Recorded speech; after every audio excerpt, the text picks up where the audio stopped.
په دې پروجیکټ په ډیلی کې په تاخیر کې چې کم خلک کم ملوث دي هغه کې یو غټ فیکټر زموږ د هسپتال چې کم ایم اس دی چې کم د دستانو غلای کړي دا کم علاوه په سیادت کارت کې هغه خو ټیک ټاک کرپشن کړي دي په لوکل پرچیز کې کړي دي د کوزدر تیمرګره ټیچینګ هسپتال ینګ ډاکټر اسوسییشن صدر ډاکټر نجیب الله دړکور کړي دا چې کچري پراتون کې 15 ورځې کې تیمرګره میډیکل کالج او تیمرګره ټیچینګ هسپتال کې شوی بدونوانو نوټس و نه خسته شو نو دیبا د خدماتو تر سره کولو نه په بایکاټ مجبور شي تیمرګره ټیچینګ هسپتال کې د خپل ملګرو سره خبري غونډې د وینا په وخت د ینګ ډاکټر اسوسییشن صدر نجیب الله خان وینا وا چې د تیمرګره میډیکل کالج د لپاره آلات اخستو د کروڑونو روپو غبن شوی دی یورالوجي ارتوپیډیک مشینری او ام آر آی ماشین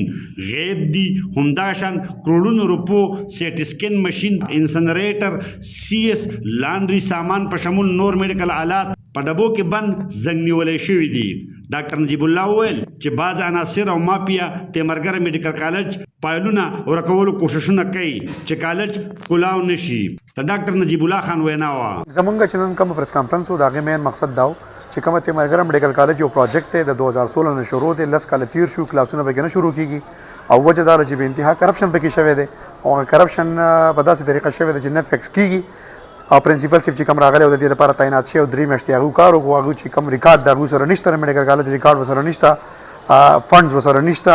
او دا غي د لپاره هغه غریب حالي زری وکړي کوششونه وکړي حکومت ته لاړ حکومت نه فندز ورکړي نه چې کوم ریکارډ ورکړي حکومت نه ریکارډ پیدا کړي او نه دا سره تعاون کوي نه دل برداشت شو او هغه یو قسم لا استعفا جمع کړه سلسله کې چې موږ پرنسپل صاحب سره ملاو شو هغه ته موږ وی چې موږ ټول ډاکټر کمیونټي د سره یو تاسو مخکې به موږ حالي زری کو او په دې پروجیکټ په ډیلی کې په تاخیر کې چې کم خلک کم ملوث دي هغه کې یو غټ فیکټر زموږ د هسپتال چې کم ایم اس دی چې کم د دستانو غلای کړي دا کم دا کرپشن یو دغه چلیږي دا غي علاوه په سیادت کارت کې هغه خو ټیک ټاک کرپشن کړي دي په لوکل پرچیز کې کړي دي په ایچ ام سی فندز کې کړي دي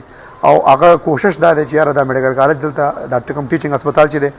چې دا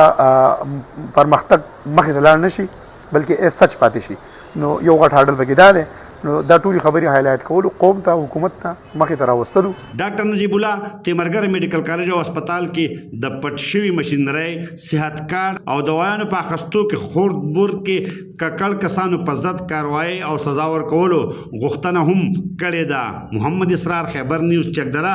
کوزدر